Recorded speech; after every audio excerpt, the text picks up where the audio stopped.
क्या पाकिस्तान आबादी के लिहाज से दुनिया का तीसरा बड़ा मुल्क बन जाएगा?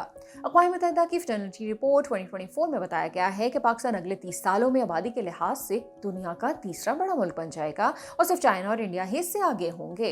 रिपोर्ट में कहा गया है कि 1995 के मुकाबले में पाकिस्तान में शरह पैदाइश में कमी हुई है, यानी औसतन अगर एक औरत 6 बच्चे पैदा करती थी तो अब ये एवरेज 3.6 हो गई है। मगर फिर भी 2054 में पाकिस्तान की आबादी इतनी बढ़ जाएगी कि ये अमेरिका और इंडोनेशिया को भी पीछे छोड़ देगा। पाकिस्तान इस वक्त दुनिया में आबादी के लिहाज से 5वें नंबर पर है।